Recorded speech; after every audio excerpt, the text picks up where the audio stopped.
మీనా బాలు ఒక రెస్టారెంట్ దగ్గర అయితే ఆగుతారు. ఆగిన తర్వాత అప్పుడే ఇక మీనా అయితే ఇక్కడెందుకు ఆపారు అని అడుగుతూ ఉంటుంది. ఏదైనా తిని వెళ్దాము అని అంటూ ఉంటాడు బాలు. ఇప్పుడేం ఆకలి వేయడం లేదండి అని అంటూ ఉంటుంది మీనా. ఇంటికి వెళ్ళాక మీ అత్తగారు మనకి ఏమీ పెట్టదు. ఇప్పుడు ఇంటికి వెళ్ళంగానే గొడవ అయితే చేస్తుంది. ఆ గొడవకి ధైర్యం ఉండాలి కదా, పద ముందు తినేసి వెళ్దాం అని అంటూ ఉంటాడు బాలు. అప్పుడే మీనా అయితే నాకు ఆకలిగా లేదు, తింటే మీరు తినండి అని అంటూ ఉంటుంది మీనా. అప్పుడే ఇక మీనాని అడుగుతూ ఉంటాడు బాలు అయితే, అసలు నువ్వెందుకు ఇలా బాధపడుతున్నావో, తప్పు చేసింది వాళ్ళు అని అంటూ ఉంటాడు బాలు. తప్పు చేసింది వాళ్ళే, కానీ 10 మందిలో అంత పెద్ద ఆయన్ని మీరు చేయి చేసుకోవడం మాత్రం కరెక్ట్ కాదు అని మీనా బాలుని అంటూ ఉంటుంది. అప్పుడే ఇక బాలు అయితే, ఏం మాట్లాడుతున్నావు మీనా, అసలు ఏం మాట్లాడుతున్నావు, నీకు అర్థమవుతుందా? నా భార్యని నోటికొచ్చినట్లు మాట్లాడుతూ ఉంటే నాకు కోపం రాకుండా ఎందుకుంటుంది? అయినా మౌనంగా సహనంతో ఓర్చుకుని మా నాన్న కూడా కోపడ్డాడు, చూసావు కదా.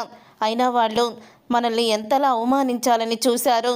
కాలు తొక్కించారు, వీపు మీద కొట్టించారు. అన్నిటినీ కూడా భరిస్తూ సహనంతో ఉన్నాను. కేవలం నువ్వు చెప్పిన గురించి, నువ్వు సహనంగా ఉండమని అన్నావు కాబట్టి నీ మాట గుర్తుంచుకొని ఏ గొడవ చేయకుండా ఓర్చుకుంటూ వచ్చాను. కానీ నా భార్యని అందరి ముందు దొంగ అంటూ నిన్నిన్ని మాటలు అన్నాడు ఆ సురేంద్ర. ఆ మాటలకి ఎవరికైనా కోపం వస్తుంది. ఒకవేళ ఆ మాటలకి కోపం రాకపోతే నేను ఉప్పు కారం తినలేదనుకుంటారు. అందుకనే ఉప్పు కారం తింటాను కాబట్టి అంత కోపం వచ్చిందని అందరికీ తెలుస్తుంది అని బాలు అయితే చెప్తూ ఉంటాడు. అప్పుడే ఇక బాలు, ఏంటి మీనా, నువ్వు కూడా నన్నే తప్పుగా అంటున్నావా? మరి అలా అనుకున్న దానివి నాతో చెప్తే నేను గొడవ పడతాను కొడతానని అనుకున్న దానివి మరి నా దగ్గరికి వచ్చి ఎందుకు ఏడ్చావో? గుండెల మీద పడి నన్ను దొంగ అంటున్నారని ఎందుకు కుమిలిపోయావో? ఏ పక్కకు వెళ్ళి ఏడవచ్చు కదా అని అంటూ ఉంటాడు బాలు. అప్పుడే ఇక మీనా అయితే, మీరు వాళ్ళు చేసిన పనికి తిట్టండి, లేకపోతే మౌనంగా భరిస్తూ ఉండండి, కానీ కొట్టడం మాత్రం కరెక్ట్ కాదు. నేను నాకు ఇచ్చిన మాట కోసం మీరు సహనంతో ఓర్చుకున్నానని చెప్పారు. మరి నేనన్న మాటలే గుర్తు చేసుకొని ఆ కొంచెం సేపు కూడా సహనంగా ఉండొచ్చు కదా అని అంటూ ఉంటుంది మీనా అయితే. అసలు వాడు ఎలాంటి మాటలు మాట్లాడాడో మర్చిపోయావా మీనా? నేను కారు అమ్మేసి తాగుతూ కూర్చుంటే నువ్వు దొంగతనాలు చేసి నన్ను పోషిస్తున్నావట. అన్నన్ని మాటలన్న తర్వాత ఏ మగాడికి కోపం రాదో నాకు కూడా వచ్చింది అని అంటూ ఉంటాడు బాలు. అప్పుడే మీనా అయితే, అయినా నాకు తెలివి లేదండి, తింగర్ దాన్ని కాబట్టి మిమ్మల్ని ఫంక్షన్కి మాట తీసుకొని వెళ్ళాను. ఏనుగుని గొలుసులతో చైన్లతో కట్టేసినా కూడా నన్ను కట్టేశారే అని మౌనంగా ఉంటుంది తప్ప ఆ చైన్లు అవన్నీ కూడా దానికి అసలు ఏమీ కూడా పనిచేయవు. వాటిని తెంపేసుకొని మరీ వెళ్ళిపోతుంది. కానీ కట్టేశారు కదా అని అది ఆగుతుందంతే. మీరు కూడా అంతే, నాకు మాట ఇచ్చారు కదా ఆగారు అని అనుకున్నాను. కానీ చివర్లో గొలుసులు తెంపేసుకున్న ఏనుగులాగా విజృంభించారు అని అంటూ ఉంటే, ఏనుగు ఎక్కడున్నా కూడా ఏనుగే పౌరుషంతోనే ఉంటుంది, ఇలా తలంచుకొని ఉండదు అని అంటూ ఉంటాడు బాలు. ఇక ఇదంతా ఇలా అయిపోతూ ఉండగానే అప్పుడే సత్యమైతే రవికి ఫోన్ చేస్తాడు. ఇక రవి అటు ఇటు తిరుగుతూ అన్నీ కూడా గుర్తు చేసుకుంటూ బాధపడుతూ ఉన్నప్పుడే సత్యం ఫోన్ చేయడంతో ఫోన్ అయితే లిఫ్ట్ చేస్తాడు. ఎక్కడున్నారా అని సత్యం అడుగుతూ ఉంటే, ఇక్కడే శృతి వాళ్ళ ఇంట్లో ఉన్నావు నాన్న అని అంటూ ఉంటాడు రవి. మరి మన ఇంటికి ఎప్పుడు వస్తున్నారా అని అనగానే, శృతి చాలా కోపంగా ఉంది నాన్న, వాళ్ళ నాన్నని అందరి ముందు కొట్టినందుకు తను మాత్రం చాలా ఫీల్ అవుతుంది అని అంటూ ఉంటాడు రవి అయితే. బాలు చేసిన పనికి నాకు కూడా కోపంగానే ఉందిరా, కానీ మీనా అని వాళ్ళు దొంగ అని ఎన్నెన్ని మాటలని అవమానించారో మీరు అక్కడ లేరు కాబట్టి మీకు తెలియదు. ఆ మాటలు పడ్డ వాళ్ళకే తెలుస్తాయి అని అంటూ ఉంటాడు సత్యం. ఎందుకు నాన్న నాకే ఇలా జరుగుతుంది, అయిన వాళ్ళే నన్ను ఎందుకు ఇలా కష్టపెడుతున్నారో అని బాధపడుతూ ఉంటాడు రవి అయితే. ఇంతకీ ఇంటికి వస్తున్నారా లేదా అని అడుగుతూ ఉంటాడు. సత్యమైతే రవిని ప్రస్తుతానికైతే ఏమీ రావడం లేదు నాన్న, శృతిని అడగాలి అని అంటూ ఉంటాడు.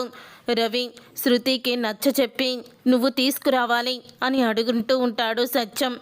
అప్పుడే రవి అయితే శృతి నా మాట వినే పరిస్థితిలో లేదు నాన్న, ఇప్పుడు తను చాలా కోపంగా ఉంది అని అంటూ ఉంటాడు. రవి అయితే రే కోపంగా ఉందని చెప్పి అక్కడే ఎలా ఉండిపోతారా, మీరు మన ఇంటికి రావాల్సిందే, తొందరగా రా అని అంటూ సత్యం చెప్తూ ఉంటే సరే నాన్న నేను ఉంటాను అంటూ ఫోన్ పెట్టేస్తాడు. ఏమీ మాట్లాడుకున్నానే రవి అయితే.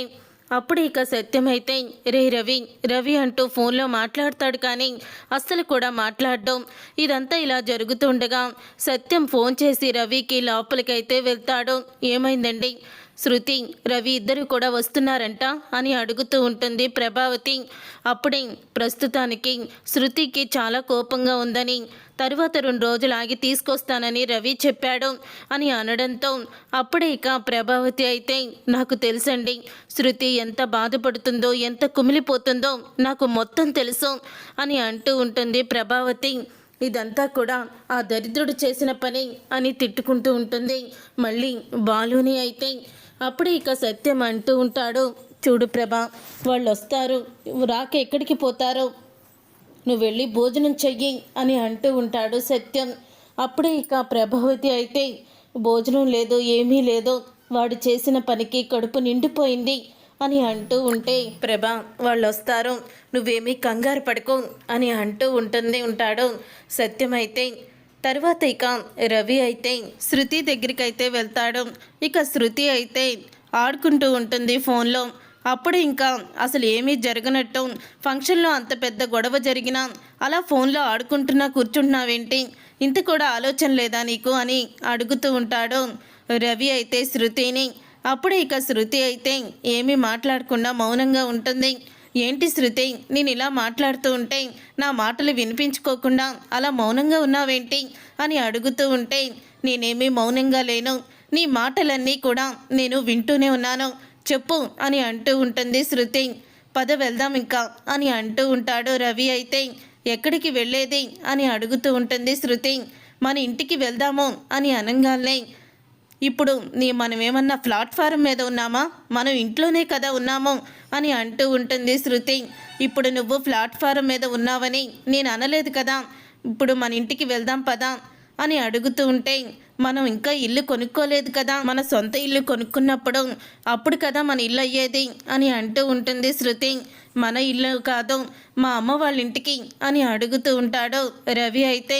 అది మీ అమ్మ వాళ్ళ ఇల్లు అవుతుంది, మీ అమ్మ ప్రతిసారి కూడా అంటూ ఉంటుంది కదా ఇది నా ఇల్లు ఇది నా ఇల్లు అని, అది మీ అమ్మ ఇల్లు మన ఇల్లు కాదు అని అంటూ ఉంటుంది శృతి అయితే.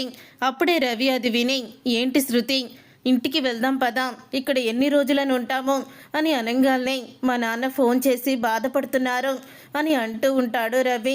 ఓహో మీ నాన్న ఇంటికి రాలేదని ఫోన్ చేసి బాధపడుతున్నారని ఇప్పుడు నన్ను తీసుకువెళ్ళిపోయి మళ్ళీ ఆ నరకంలో పడేస్తావా, అక్కడ ఆ రౌడీ మీ అన్నయ్య బాలు ఉంటాడు, బాలు ఉన్నంతసేపు నేను ఆ ఇంట్లోకి అడుగు కూడా పెట్టను అని అంటూ ఉంటుంది శృతి అయితే. ఇక శృతి అన్న మాటలకి రవి అయితే మా అన్నయ్య అంత కోపంగా మీ నాన్నని కొట్టాడంటే దానికి ఒక అర్థం ఉంది, మనం అక్కడ లేనప్పుడు మా వదిన్ని మీ నాన్న ఏదో అనరాని మాటే అన్నారు కాబట్టే మా అన్నయ్య అలాగా కోపంగా కొట్టాల్సి వచ్చింది, లేకపోతే అప్పటి వరకు ఓపిగ్గా మా వదిన చెప్పినట్టే గొడవ పెట్టుకోకుండా తను మౌనంగానే ఉన్నాడు, తను అంతలా కొట్టాడంటే ఏదో అనరాని మాట మీ నాన్న అన్నాడని అర్థం అని అంటూ ఉంటాడు రవి అయితే. అప్పుడే ఇక శృతి అయితే సరే మా నాన్న అన్నాడనుకో, అసలు ఏం జరిగిందో నాకైతే సంబంధం లేదు, కానీ అంతమందిలో మా నాన్నని మీ అన్నయ్య కొట్టడం మాత్రం కరెక్ట్ కాదు రవి, అది మీ అన్నయ్య చేసిన తప్పే అని అంటూ ఉంటుంది శృతి అయితే. మా డాడీని అంతలా అవమానిస్తే మళ్ళీ నేను అక్కడికి రావాలా, నేనైతే రాను అని చెప్తూ ఉంటుంది. అప్పుడే రవి అయితే ఇలా అంటూ ఉంటాడు, ఎన్ని రోజులని మీ అమ్మ వాళ్ళ ఇంట్లో ఉంటాం శృతి అని అంటూ ఉంటాడు రవి. అదేంటి రవి అలా మాట్లాడుతున్నాం, నేను మాత్రం మీ అమ్మ వాళ్ళ ఇంట్లో ఎన్ని రోజులని ఉంటాను, వాళ్ళు అవమానిస్తూ ఉంటే అది నేను తట్టుకుంటూ ఉండనా? ఇప్పటి వరకు కూడా మీ అన్నయ్య నిన్ను నన్ను ఎన్ని మాటలన్నా భరిస్తూ ఆ ఇంట్లో కేవలం నీ గురించే ఉన్నాను. కానీ ఈరోజు మీ అన్నయ్య మా డాడీని కొట్టడం చూసి ఇంకెప్పుడూ కూడా ఆ గడప కూడా తొక్కకూడదని అనుకుంటున్నాను అని శృతి అయితే చెప్తూ ఉంటుంది. అప్పుడే ఇక శృతి అయితే, ఒకవేళ నువ్వు వెళ్ళాలనుకుంటే వెళ్ళు, నేను మాత్రం రాను, నన్ను మాత్రం రమ్మని చెప్పొద్దు అని అనేస్తుంది.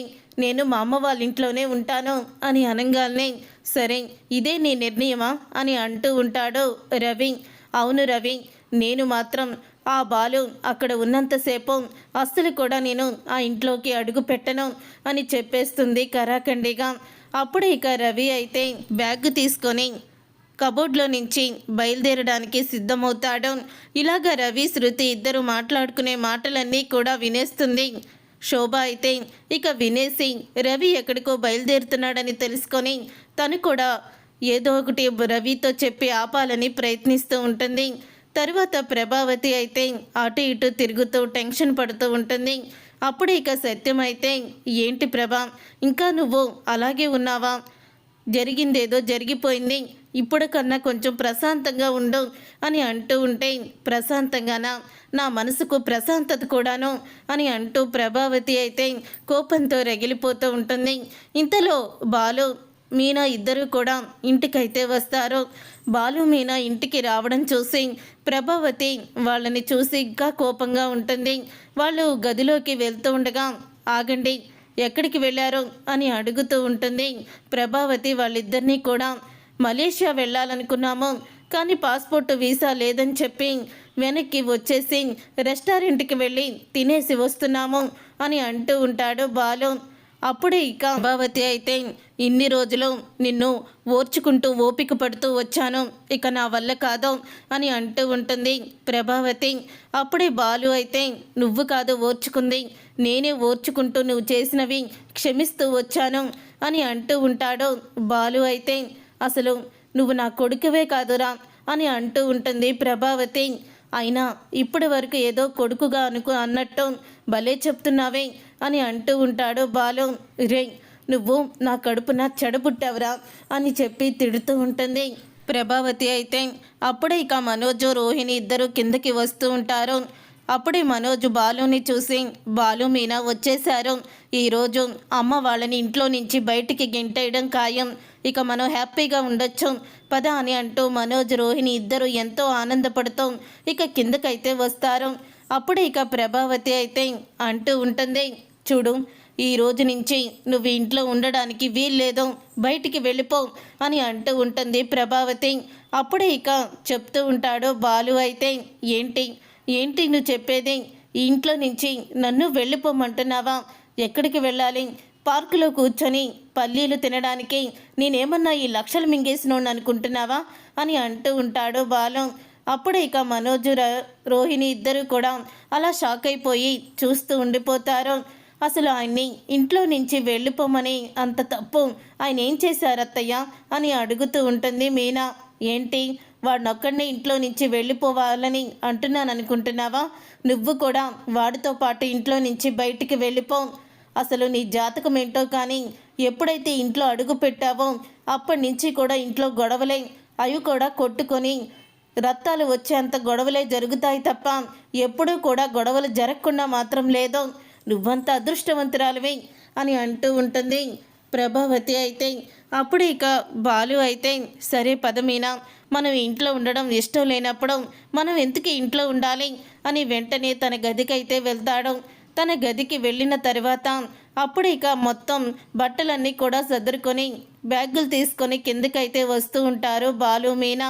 వాళ్ళని చూసి ఎంతో సంతోషపడుతూ ఉంటుంది ప్రభావతి. అయితే అప్పుడు ఇక మీనా అయితే, మీ మాట ప్రకారమే మేము ఇంట్లో నుంచి వెళ్ళిపోతున్నాం అత్తయ్య, వెళ్ళొస్తాం మావయ్య అని అంటూ ఉంటుంది మీనా. అప్పుడే ఇక మీనా మాటలకి బాలు అయితే అంటూ ఉంటాడు, అదేంటి మీనా, నువ్వేంటి మా నాన్నకి చెప్తున్నావు? మా నాన్న కూడా మనతో పాటే వస్తున్నాడు, ఇదిగో మా నాన్న లగేజీ కూడా నేను సదరే తీసుకువచ్చాను, ఈ సూట్ కేస్ మా నాన్నదే అని అంటూ ఉంటాడు బాలు.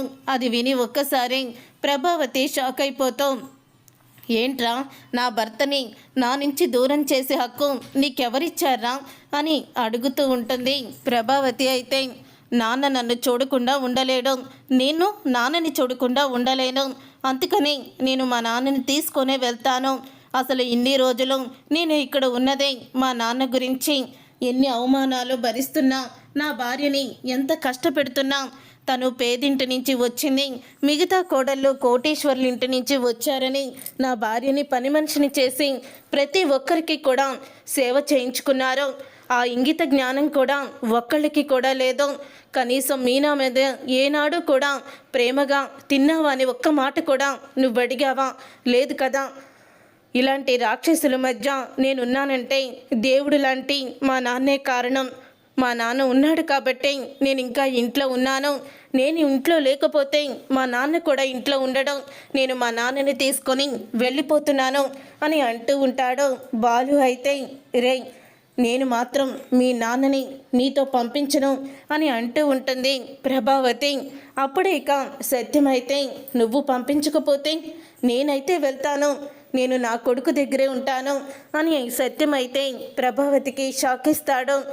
నా కొడుకు కోడల్ని ఇంట్లో నుంచి ఎప్పుడైతే నువ్వు వెళ్ళిపోమని చెప్పావో అప్పుడే భార్యగా నువ్వు నన్ను ప్రశ్నించే హక్కుని కోల్పోయావో. వాళ్ళు బలవంతంగా తీసుకువెళ్తే వద్దంటావేమో, కానీ నాకు నేనుగా వెళ్ళిపోతున్నాను, నువ్వు నన్ను ఆపలేవు. అక్కడ నీ భర్తకి ఫంక్షన్లో అంతలా అవమానం జరిగింది. ఆ సురేంద్ర నోటికొచ్చినట్లు నీ భర్తని మాట్లాడాడు. అడుక్కోవచ్చు కదా అంటూ నువ్వు ఇచ్చేదేంటి బోడి మర్యాద అంటూ నోటికొచ్చినట్లు మాట్లాడినా అతన్ని మాత్రం సమర్థిస్తున్నావు. ఎందుకంటే అతని దగ్గర బోల్డంత డబ్బు ఉంది.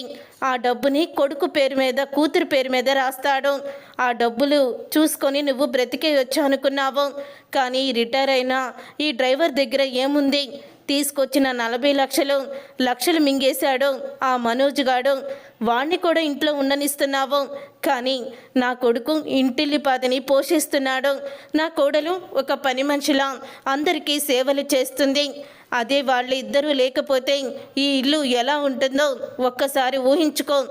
ఇప్పటి వరకు కూడా ముద్దను కూడా నోటిదాకా అందించిన నీ ఇద్దరి కోడళ్ళు నీకు గుంజళ్ళు తీయించి 3 చెరువుల నీళ్లు తాగిస్తారు అని అంటూ ఉంటాడు సత్యం. అయితే అప్పుడే ఇక బాలుతో అంటూ ఉంటాడు సత్యం, రే నిజంగానే నిన్ను చూడకుండా నేను ఉండలేను, నువ్వు కూడా నన్ను చూడకుండా ఉండలేవు, పదరా వెళ్ళిపోదాం. ఇక మార్పు వస్తుందేమో ఇన్ని రోజులని మీ అమ్మలో ఎదురు చూశాను, తన మార్పు రాలేదు. డబ్బులకి ఇచ్చే ఇంపార్టెంటు బంధాలకి మీ అమ్మ ఏనాడు కూడా ఇవ్వలేదు. ప్రతిసారి కూడా ఈ మధ్యకాలంలో డ్రైవర్కి ఏం చేత అవుతుంది, ఏం సంపాదిస్తాడు అంటూ నన్ను కూడా హేళన చేసి మాట్లాడుతుంది అని అంటూ ఉంటాడు సత్యం. అయితే అప్పుడే ప్రభావతి అయితే అలా ఆగిపోతుంది, షాక్ అయిపోతాం. చూసారుగా ఫ్రెండ్స్, రాబోయే కథలో ఖచ్చితంగా ఇలాగే జరగబోతుంది.